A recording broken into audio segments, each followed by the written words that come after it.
Hey everyone, it's Chris. I'm an American living out my midlife crisis in the Netherlands and apparently in my van because this is the only place that I spend any time anymore. Anyway, it's been a little bit longer than I wanted between videos, and I just thought I would share with you as I'm waiting in between clients here at a rest stop where I spend a fair amount of time sometimes and share with you what's going on in my life. First and foremost, I would like to come out and say I am autistic, and no, it was not the Tylenol. Okay, we have that on the record. Great. I can't believe that this is what the US is focusing on. Although I can because it takes away from all the other things that they're working on right now. So I also wanted to thank all of you who are watching this and have watched my other videos. You are the reason that I'm doing this. I'm really trying my best to help people get out of the United States, and whether that's to the Netherlands or somewhere else, I'm happy to share what I can and help out where I can. I know a lot of you have reached out to me, and I'm thankful for that. And I want to make sure that I can continue to offer my time and those services. So I wanted to announce that I am going to do some consulting when I have time, which could mean I'm driving down the road in between clients and we schedule a phone call. Or it could mean that we spend some time emailing back and forth or texting back and forth on WhatsApp. I'm more than happy to do any of those in terms of consulting. And instead of a set price of, hey, this is how much I want to charge an hour, I understand that a fair number of you found my channel and are looking to get out and don't have a lot of money. And I fully understand that because I was in the same situation where we just didn't have a lot of extra funds, especially before we moved.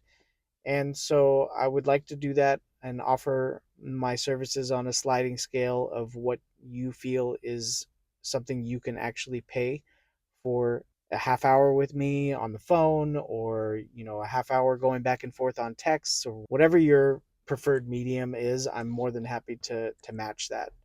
So if from now on somebody wants to reach out to me and learn about what I did a little bit more in depth and see how that can apply to what they're doing, I'm more than happy to share that information. I will also share a link with you where you can decide what that time is worth to you. If you don't have any idea where to go on that, I'm happy to provide some insight. I also wanted to bring up the housing crisis. It hasn't changed. We are still in a significant housing crisis in the Netherlands, like a lot of other countries are. I don't think that that's going to change anytime in the future. I will say if you have a decent budget and you're willing to be a little bit flexible on where you live, which is pretty much what I said in my initial video about housing here, that you will be able to find a place, and it may take 6 or 8 weeks or sometimes 10 weeks to be able to make that work, but you will ultimately be able to find a place, even if you have pets. And I think that's one of the biggest questions that I get and that I see all over the place is, which is, should I just give up because I have pets? And the answer is really no. You should not give up just because you have pets. It may take a little bit longer and you may have to be even more flexible than somebody without pets. But if you're like us and pets are part of the family, it's a non negotiable item to leave them with somebody else or rehome them. So they come along. So, what have I been up to? I have been mostly helping Americans arrive in the Netherlands, and I absolutely love it. I cannot tell you enough how much joy it brings for me to meet people at the airport and show them the way to their new house and help them in their first couple of hours of being here. I would say about half of the people that I'm helping have actually never been to the Netherlands before, just like me. And so there's a lot to learn, and we go over a lot while we're in the car together. And I absolutely just love doing that. Since my last video, I've also been in 7 different countries, and most of that was on a trip to Portugal. I helped bring some things down to Portugal for some friends that were moving from Utrecht to there, and also picked up 3 pallets of items along with a motorcycle, and brought all that back from Portugal for some new dafters that were moving from there up to here to the Netherlands. And it was quite an adventurous trip. On that trip, we my oldest kid came with me, and we drove through Belgium and France and northern Spain and all the way down to Portugal. And it was rainy and sunny and hot, and the weather was all over the place. And we also ran into wildfires, unfortunately. Those wildfires in northern Spain actually delayed us an entire day coming back. We had traveled most of what we were going to travel for the day, and the road closed down, and the flames literally overtook the overpass that we were just about to go under. And so I'm glad that we were diverted, but at the same time, it was definitely quite a delay and a little bit of PTSD, because I have been evacuated a couple of times from wildfires like that were near our house in Oregon, as well as I've known several people in Sonoma area where we used to live that actually lost their homes in I think it was 2017. But all of that, I was really glad and happy to be able to help those new dafters move their stuff. They originally thought they were going to Portugal. It was a big shift for them to move several countries away and not really have a good path on how to do that. Yesterday morning, I woke up in Paris. I helped an American arrive to Paris and then all the way up to the Netherlands with their dog. They flew in on Bark Air.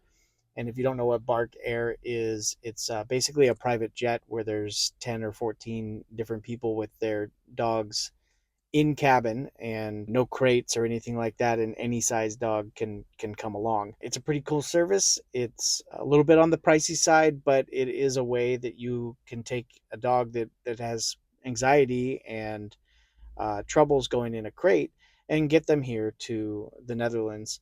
The unfortunate part is they don't fly into Amsterdam, and so I went all the way down to Paris to grab this person.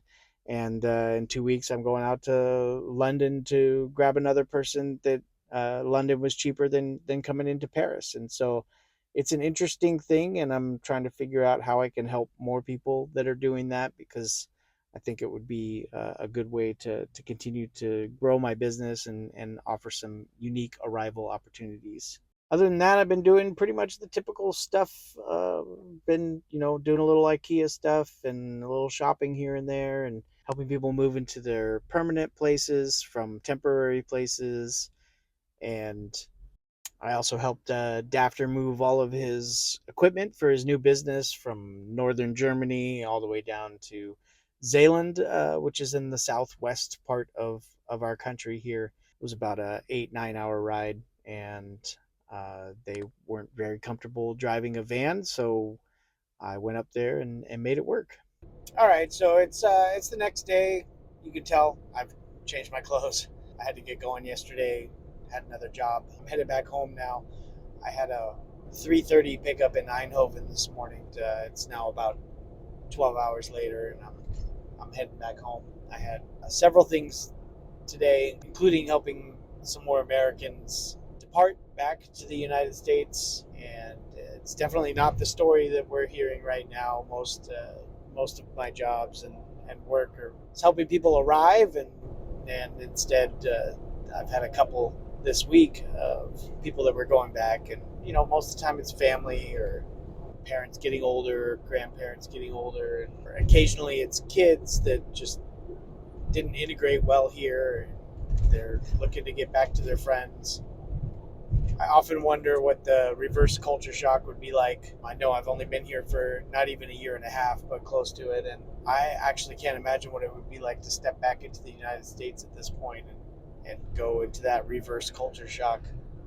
Someone asked me this morning, "Oh, if you had a bunch of culture shock coming here," and I, I really don't feel like I have. I don't feel like that was a big part of my story.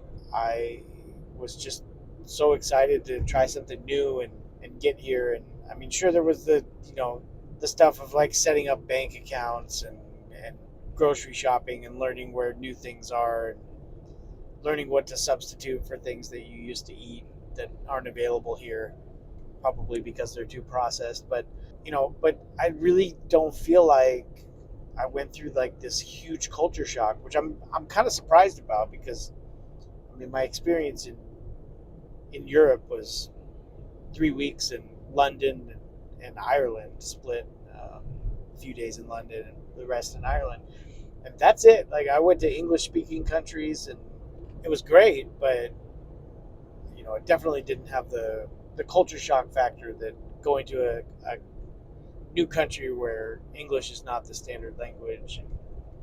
I know a lot of you were asking for a video about my experience of getting a Netherlands, a Dutch driver's license. I did not put together a video of that, and I really felt like it was better in writing than it was as a video. So I'll link my Substack in this video where I wrote out exactly what it was that I went through in terms of the process of how to get my Dutch driver's license without the 30% ruling and being able to exchange it. So, going through all of the studying and exams and lessons that I had to go through, because in order to get to the exam, you have to do that through a driving school. They at least want to assess you and make sure that you're okay to be a driver here, or at least okay to take the test and have somebody else determine if you're going to be a driver here. But anyway, that's linked below and you can check that out. I don't know if you're familiar with what an eco duct is or an eco pass, but I'm just about to go under one and I thought I would bring that up and I'll put a picture of it right here. These eco ducts are designed to allow the wildlife to cross the roads without having to go down to the road. It's pretty interesting. Davis, California did this for frogs when we were living there. They built a tunnel underneath the freeway every year. Watch out, object on the road. They dug a tunnel under the freeway to hopefully get the frogs to have a path underneath the freeway instead of going across the freeway every year. I'm not sure it really worked there.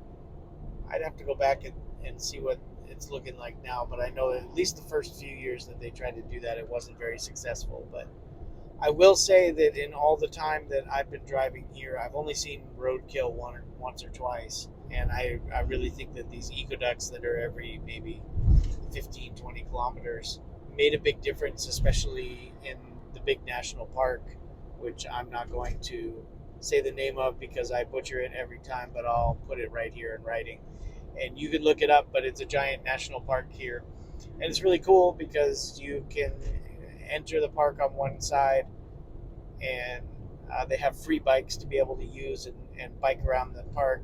And you can leave that bike at a different entrance and take a different public transportation home if you didn't drive there.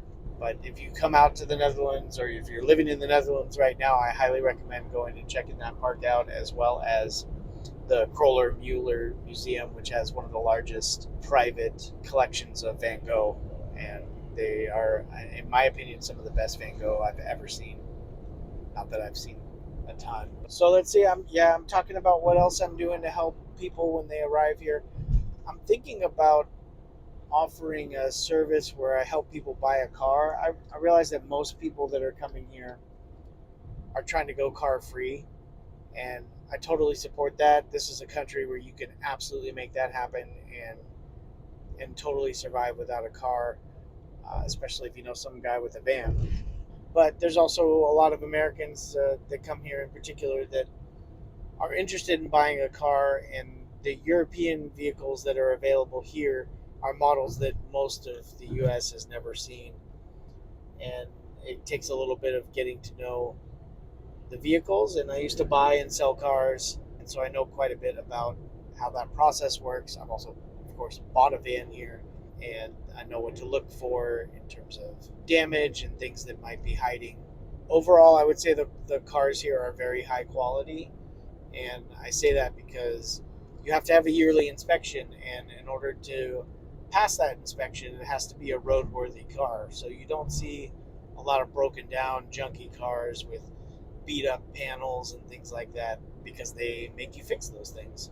So anyway, I think that's about it for this video. Tell me in the comments what you'd like to see and what you'd like to hear about, because I haven't had a lot of time for videos lately. Like I said earlier, I've only had a few days off in the last 2 months, and no time to actually edit these things. So there's no reason to go recording them and not be able to put them up. But I do think that all of you out there have things that you're interested in and things that you want me to maybe talk about that are Dutch ways of life, or about my travels, or whatever it may be. I think a lot of people do really good videos about food and things like that, and food isn't really a focus for me anymore. I will say that there's excellent vegetarian options here if you're a vegetarian, but that definitely doesn't appeal to everyone. But I'm just curious if there's things that you would like to know about or have me talk about. Maybe it's something you saw in the news. I'm not really sure, but please just put it down in the comments. Continue to like and subscribe if you're liking what you're seeing here, and then I'll put my email down in the comments as well if you're interested in a little bit of a consulting call, or text or email, whatever's best for you. Just let me know, and I will help out where I can. I really do care a lot about people that are trying to escape right now and get out and start a new life somewhere else where they'll feel safe. And I think that's really my biggest focus at this point, is to just help people as much as I can connect with other people here that I work with that can provide information and help them realize a new life. Again, I appreciate all of you. It means the world to me that people are finding value in the words that I'm saying and writing, and I just really appreciate it. Until next time, if you're in the United States, hang in there. If you got out, cheers.